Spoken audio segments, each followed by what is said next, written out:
Abdul, here's the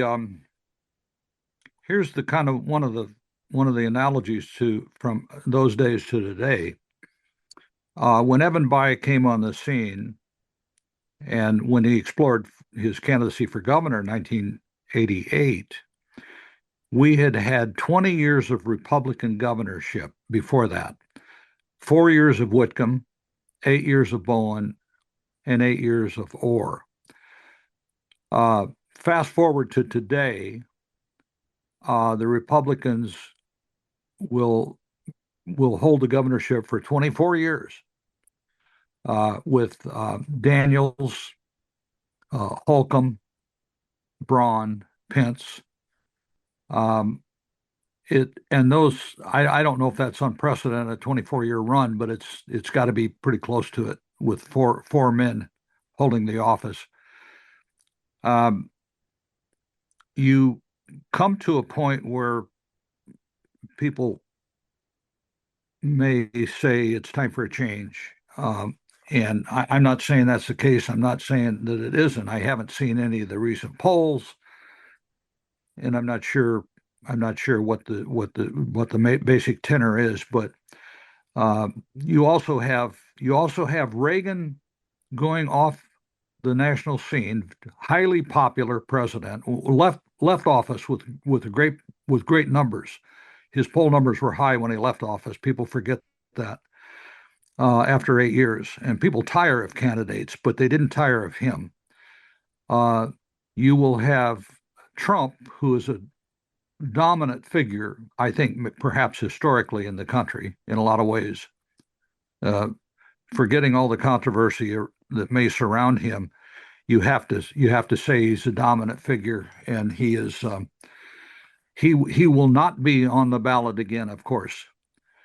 So those are parallels as well. When you look at the presidency, when you look at the number of years that Republicans have held governorship, then the number of years of a string of Republican governors today, um, it's just it all occurs to me that uh, you know history is repeating itself here, and no less with, of course, with the fact that it was Evan by then running. Now it's Bo by his son. Uh, it's just very striking. Yeah, because like I said, when I was just had just in the backyard, having club soda and just thinking about things and having a cigar, like, wait a second, I think I've seen this play before. Like I was now 1986. I'm in high school at the time in Chicago, just still with all Chicago type stuff and getting ready to graduate. But when I looked at, like, wait a second, Birch by, Evan by, Bo by, moderate Democrat, get some of the, like, the parallels are almost. My friend, I was almost expecting Rod Serling to come walking out of the closet. Yeah, yeah, yeah. In business, there's something called the arc of an organization. And the arc is when the organization starts, and then when it's on the ascendancy, and at the top of the arc, it's mature, and then when you go down the other side of the arc, it's on decline, and at the bottom of the arc on the other side is it comes to an end. So political parties, I've always thought about that. That's a business school concept of the arc of the organization. The trick is when it's on the ascendancy and when it's at the peak at a mature point, you must reinvent it in order to sustain it. You have to have creative leadership to prevent it from moving to the right side of the arc and on the decline. The same is true of parties, in my view. The same is true of political parties. And the question is, will I, as a lifetime Republican, look at this from the standpoint of the Republican Party? Will it be creative enough, facile enough, uh, uh, in conformity and in line with the will of the public enough to, as a mature party, to reinvent itself to a sufficient degree not to face a decline? and not to be fall victim to the arc. And that to me is what will be fascinating, interesting, and fascinating to watch in the future. Our guest in the program today is Ed Simcox, the author of In the Room, a memoir. Ed Simcox, a longtime figure here in the state of Indiana and Indiana politics, dating back to the 60 something odd years and change. So we're always good to have him here and just get a historical perspective on what we're seeing now in Indiana politics and how this is all kind of played out in the past. Like I said, Ed, if you stick around long enough, you will see everything repeat itself two, three times. Yeah, indeed, you will. Let's look forward to the current Secretary of State's race climate here. There's been a lot of folks who've been attacking Bobai, both Republican and some of the more progressive Democrats, saying he's only using he's a nepo baby because of his famous last name. He's using this as a platform, to run for governor in 2 years, trying to be like his dad. He's got all these corporate PACs and these corporations. They give his dad money. His dad, did all this corporate stuff, and he's not really a Democrat. And Republicans say he's not really he's trying to pretend to be a Republican, like his dad fools people. Like I said, when Evan ran, did you hear all this before, or attacks or criticism in a similar vein? Very much so. Very, very much so. Not, I would say, to the degree that you hear it today, because the Democratic Party in those days was more mainstream, more moderate, far more moderate than it is today. You didn't have the progressive wing. You did have it in 72 when McGovern won and got wiped out, lost 49 states to Richard Nixon in a historic election, which which uh, which forced the Democrat Party to adjust back and gravitate back toward the center. The McGovern candidacy was the wake up call for the Democrats. So you didn't have a progressive wing nipping at Evan by his heels to the extent perhaps that would be the case today with Bobai. Though I don't know the inner workings of all that and what's happening now. I suspect there's some of that going on. Just get on Facebook. You'll see it all right there. Yeah, I'm sure. In the social media sewers, so to speak. By the way, I meant to ask you, how do you think things would have turned out had social media been invented back in you guys' day? Oh, yeah, things would have been totally different. No social media in those days, and you didn't have people uh, spewing all the vitriol that you see today. This is as you know, it's unprecedented what we see, and it surfaces in politics as much as any other endeavor in life, of course. Uh, So let me ask you, like I said, looking at like I said, the race right now, like I said, from an outsider's perspective, um, I won't ask you what to predict will happen, because obviously we've got conventions we've got to deal with. Republicans have their conventions: Jake Morales, Dave Shelton, Jamie Ritenour, Max Engling. Democrats their convention: Bobai, Blythe Potter.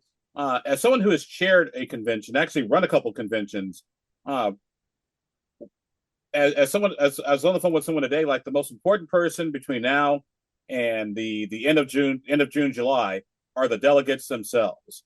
What's it like watching candidates try to court these delegates? well, it's something I'm quite familiar with. If I know anything in politics, I know state conventions. I chaired 20 of them, 20 conventions. I chaired the 1980 convention, and then every convention between 1986 and 2022. I ran successfully in two of them. I arranged for three of them. I was a parliamentarian of one. So I'm a student of state political nominating conventions, and I will say this to you: these delegates have minds of their own. They will not be influenced by the thing that controls politics in every other context, primary elections, general elections, and that's money. Other things being equal, the person with the most money usually wins the race today.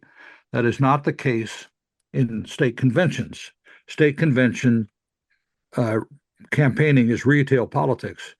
You have to talk to delegates. You have to talk to county chairs, county leaders, mayors, those who influence delegates. You have to write to them. You have to email them. You have to try to chase them in the context of a phone call. You've got to go around and visit all these counties. The delegates will not vote for someone that they don't know and that they don't know something about. If a governor of a party uh, endorses a given candidate, it almost has the opposite effect. It is that delegates will not be told by the power structure how to vote. It's the last vestige of control that party people have, and that's to be a delegate in a convention to go pull the curtain in the privacy of a voting booth, cast a vote to nominate someone for a state office. They don't have anything. They don't have anything else left. It's all about money in the larger sense of the word today. But these state convention delegates, they take this job very seriously. They will not be herded, threatened, or controlled. And it's fun to watch. These conventions are a throwback to the old days when personal campaigning really meant something. That is not so much the case today with the all campaigns are predicated on raising money for media, social media, and paid media. Um, so uh, I've just seen this. I've seen that again. To use your term a moment ago, I've seen this play before, and Uh, let, we will see it again on June 20th in Fort Wayne when the Republicans gather in convention, 1,800 of them. let me ask this as we get ready to wrap our conversation here. Ed Simcox, longtime political Indiana figure, author of the new book, In the Room. I definitely recommend you folks give it a read. It is fascinating. Uh, By the way, it's available on Amazon. If I might do that much of a plug. no worries, my friend. I also thought it was interesting too that how the how the nomination works in a convention. You have like three or four candidates. The lowest voting candidate drops out. Then they three, then two, and they'll until someone gets to 50 plus one. Um, but then again, I always find it interesting. Two things. Number one, the losing candidate. Where do his delegates go? And the old thing about, hey, you may not be my first pick, but you'll definitely be my second pick, which I always kind of thought was a better delegate strategy, which is, hey, I know I may not be your first pick, but can at least, give me a look let me be your second pick. Well, it is very much a part of the strategy. When the first ballot, for instance, 4 years ago, the Secretary of State's race went two ballots. The race for state treasurer went three ballots. At the end of each ballot, the people who are the floor managers and the volunteers for these candidates who are on the delegate floor, and by the way, people are not allowed on the delegate floor if you are not a delegate or B, a county in a county leadership position. Just campaign workers, and I speak for the Republican Party now. I'm not sure how the Democrats do this. But so you have to have delegates who are your key volunteers. They're the ones that are allowed on the floor, and they're the ones that will be talking to their colleagues on the floor between the ballots. That's the time when campaigning really goes into high gear. Uh, the the low candidate, let's say there are five candidates. Well, let's say there are more realistically four candidates as there were in the treasurer's race 4 years ago. The low candidate on the ballot drops off, so then you're left with three candidates. You go another ballot. The low, if no one gets 50% plus one vote, that is to say that a simple majority on the second ballot, the low candidate there drops off, and the remaining candidates will go to a third ballot, and so forth. It's the process of elimination.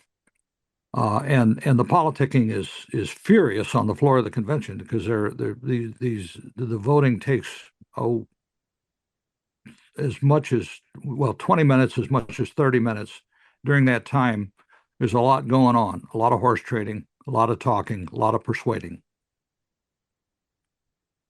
Now, let me ask you this: I lied. I got one final question for you, counselor. It is, let's say, we have three or four candidates. The first candidate gets about, say, 40%, and the other 60% is divided amongst the three. Has that first candidate basically peaked out at that 40%, and then it's sort of a race for second place to get the rest of those delegate votes? Yeah, there's kind of the psychology that's been at work over the years, in my observation of it, through all these conventions that I've chaired. People people want to go with a winner. They will see the candidate with the 40% as perhaps the one that in their minds will likely prevail on a subsequent ballot. And so if you have other candidates, that split the remaining 60%, maybe somebody gets 18%, 20%, whatever the case is. That the candidate who comes out of that first ballot with a substantial lead, and 40% would be among multiple candidates, stands in a very good stead because people will say, okay, we're reading the tea leaves here. We're seeing the signals on the floor of the convention, and they will likely, in almost every case, they will gravitate the undecideds, the ones who voted for the candidate whose name is dropped because they were low, the lowest of the bunch. They will likely they'll likely gravitate to the one who had the most votes. All right. Well, our guest on the program today has been our good friend Ed Simcox, author of In the Room, a memoir, talking about his time in Indiana Republican politics, and also candidate for Secretary of State, offering some perspective on the delegate process and the convention process as well. And that's why I joke and say that the new thing now is instead of worrying about who the delegate is going to vote for, fund the campaigns of the delegates themselves. Yes, that's right. As we saw in the last election.